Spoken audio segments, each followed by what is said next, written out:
আসসালামু আলাইকুম সবাইকে। আপনি যদি উচ্চশিক্ষার জন্য ইউকে যাওয়ার পরিকল্পনা করেন, তবে আজকের এই ভিডিওটি আপনার জন্য খুবই গুরুত্বপূর্ণ। আজকের এই ভিডিওতে আমি আপনাদের সঙ্গে আলোচনা করব উচ্চশিক্ষার জন্য ইউকে যেতে মোট কত টাকা খরচ হবে, ব্যাংক ব্যালেন্স কত দেখাতে হবে, পার্ট টাইম জবের বর্তমান অবস্থা কেমন এবং স্টেপ বাই স্টেপ কিভাবে আপনারা নিজের ভিসা প্রসেস করবেন। আপনি যদি কোনো ভুল ছাড়াই প্রথমবারেই ভিসা পেতে চান, তবে আজকের এই ভিডিওটি আপনার জন্য অত্যন্ত গুরুত্বপূর্ণ হতে যাচ্ছে। তো মূল আলোচনা শুরু করি। বর্তমানে ইউকের ইউনিভার্সিটিগুলোর টিউশন ফি গত বছরের তুলনায় কিছুটা বৃদ্ধি পেয়েছে। বর্তমান প্রেক্ষাপটে আপনি যদি কোনো ভালো মানের ইউনিভার্সিটিতে ব্যাচেলার্স বা মাস্টার্স করতে চান, তবে বার্ষিক টিউশন ফি সাধারণত 14,000 পাউন্ড থেকে শুরু করে 27,000 পাউন্ড পর্যন্ত হতে পারে।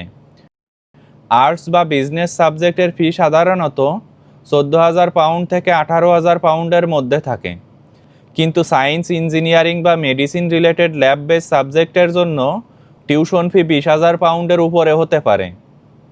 তবে খুশির খবর হলো, অধিকাংশ ইউনিভার্সিটি বিদেশি শিক্ষার্থীদের জন্য 2,000 থেকে 5,000 পাউন্ড পর্যন্ত অটোমেটিক স্কলারশিপ প্রদান করে, যা আপনার মোট ফি থেকে সরাসরি মাইনাস হয়ে যাবে। ভিসা আবেদনের আগে আপনাকে টিউশন ফির একটি বড় অংশ অ্যাডভান্স হিসেবে জমা দিতে হবে। এই টাকা জমা দেওয়ার পর বিশ্ববিদ্যালয় আপনার সকল একাডেমিক ডকুমেন্টস যাচাই করে সিএএস বা confirmation of acceptance for studies issue করবে। এই অফার লেটার পাওয়ার আগে অনেক বিশ্ববিদ্যালয় একটি ক্রেডিবিলিটি ইন্টারভিউ নেয়, যেখানে আপনাকে প্রমাণ করতে হবে আপনি কেন এই বিশ্ববিদ্যালয় এবং সেই কোর্সটি বেছে নিছেন। বর্তমানে আপনি যত তাড়াতাড়ি আবেদন করবেন, স্কলারশিপ পাওয়ার সুযোগ তত বেশি থাকবে। এখন আলোচনা করি ব্যাংক স্টেটমেন্ট এবং আপনার যাবতীয় খরচের বিষয়ে। ইউকের স্টুডেন্ট ভিসা রিজেক্ট হওয়ার প্রধান কারণ হলো ব্যাংক স্টেটমেন্টের ভুল। বর্তমান নিয়ম অনুযায়ী আপনাকে 1 বছরের টিউশন ফির বাকি অংশ এবং 9 মাসের লিভিং কস্ট ব্যাংকে দেখাতে হবে। লন্ডনের ভিতরের বিশ্ববিদ্যালয়গুলোর জন্য প্রতি মাসে লিভিং কস্ট দেখাতে হবে 1483 পাউন্ড, আর লন্ডনের বাইরে হলে প্রতি মাসে 1136 পাউন্ড, 9 মাসে যা আসে 10,224 পাউন্ড। এই টাকাটি আপনার নিজের বা আপনার বাবা মায়ের ব্যাংক অ্যাকাউন্টে একটানা 28 দিন থাকতে হবে। এই 28 দিনের মধ্যে একদিনের জন্যও যদি ব্যাংক ব্যালেন্স প্রয়োজনীয় পরিমাণের নিচে নেমে যায়, তবে আপনার ভিসা সরাসরি রিজেক্ট হবে। ব্যাংক স্টেটমেন্ট তৈরির সময় খেয়াল রাখবেন যেন ব্যাংকটি ইউকে ভিআই অনুমোদিত হয়, যেমন প্রাইম ব্যাংক, ঢাকা ব্যাংক অথবা স্ট্যান্ডার্ড চার্টার্ড ব্যাংক। এই ব্যাংক স্টেটমেন্টটি আবেদনের 31 দিনের বেশি পুরনো হওয়া যাবে না। এর পাশাপাশি আপনাকে আইএইচএস হিসেবে বছরে 776 পাউন্ড পে করতে হবে, যা দিয়ে আপনি ইউকেতে থাকাকালীন ফ্রি স্বাস্থ্যসেবা পাবেন। ভিসা অ্যাপ্লিকেশন ফি বর্তমানে 524 পাউন্ড। ব্যাংক সলভেন্সি সার্টিফিকেটে অবশ্যই ব্যাংক ম্যানেজারের স্বাক্ষর এবং সিল থাকতে হবে, যেখানে আপনার সাথে স্পন্সরের সম্পর্কের বিষয়টি উল্লেখ থাকতে হবে। যদি বাবা মায়ের অ্যাকাউন্ট ব্যবহার করেন, তবে বার্থ সার্টিফিকেট দিয়ে সম্পর্ক প্রমাণ করতে হবে। মনে রাখবেন, কোনো প্রকার প্রপার্টি বা ফিক্সড ডিপোজিট সরাসরি ব্যাংক স্টেটমেন্ট হিসাবে গণ্য না হতেও পারে, তাই লিকুইড ক্যাশ দেখানোই সবথেকে নিরাপদ। ইউকেতে পার্ট টাইম জবের অবস্থা এবং ইনকামের বিষয়ে এখন আপনাদের সঙ্গে আলোচনা করি। বর্তমানে ইউকেতে কাজের সুযোগ এবং স্যালারি দুটোই বেড়েছে। একজন বিদেশি শিক্ষার্থী হিসেবে আপনি টার্ম চলাকালীন প্রতি সপ্তাহে 20 ঘন্টা এবং ছুটির সময় ফুল টাইম কাজ করার আইনি অনুমতি পাবেন। বর্তমান নতুন নিয়ম অনুযায়ী পার্ট টাইম জবের ন্যূনতম স্যালারি হলো প্রতি ঘন্টায় 12.71 পাউন্ড। সপ্তাহে 20 ঘন্টা কাজ করে আপনি প্রতি সপ্তাহে 254 পাউন্ড আয় করতে পারবেন। লন্ডনের মতো শহরগুলোতে অনেক সময় প্রতি ঘন্টায় 15 থেকে 16 পাউন্ড পর্যন্ত ইনকাম করা যায়। সাধারণত স্টুডেন্টরা super shop, restaurant, hotel, warehouse বা ডেলিভারি জবে বেশি কাজ করে। বর্তমান নতুন নিয়ম অনুযায়ী আপনার কাজ করার অধিকার এখন ডিজিটাল ই-ভিসার মাধ্যমে চেক করা হয়।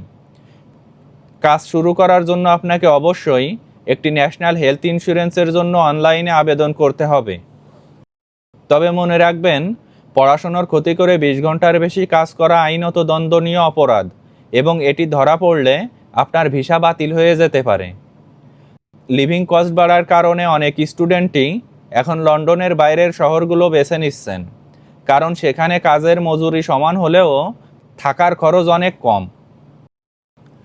ভিসা আবেদনের প্রক্রিয়া নিয়ে এখন আপনাদের সঙ্গে আলোচনা করি। ইউকের স্টুডেন্ট ভিসা আবেদন প্রক্রিয়া এখন সম্পূর্ণ অনলাইন এবং ডিজিটাল। প্রথমে ইউনিভার্সিটি থেকে সিএএস পাওয়ার পর আপনাকে gov.uk সাইটে আবেদন করতে হবে। আবেদন করার সময় আপনাকে ধাপে ধাপে আপনার পার্সোনাল ডিটেলস, ফ্যামিলি ইনফরমেশন এবং সিএএস প্রদান করতে হবে। এরপর আপনাকে ক্রেডিট বা ডেবিট কার্ডের মাধ্যমে আইএএস ফি এবং ভিসা ফি পেমেন্ট করতে হবে। পেমেন্ট সম্পূর্ণ হলে আপনাকে বিএফএস গ্লোবালের ঢাকা বা সিলেট সেন্টারে ফিঙ্গারপ্রিন্টের জন্য অ্যাপয়েন্টমেন্ট বুক করতে হবে। ফিঙ্গারপ্রিন্টের দিন আপনাকে অরিজিনাল পাসপোর্ট এবং অ্যাপয়েন্টমেন্ট কনফার্মেশন লেটার নিয়ে যেতে হবে। সেখানে আপনার আঙুলের ছাপ এবং ছবি জমা দেওয়া বাধ্যতামূলক। বর্তমানে অনেক সময় ইউকে ভিআই থেকে ক্রেডিবিলিটি ইন্টারভিউয়ের জন্য ইমেইল পাঠানো হতে পারে।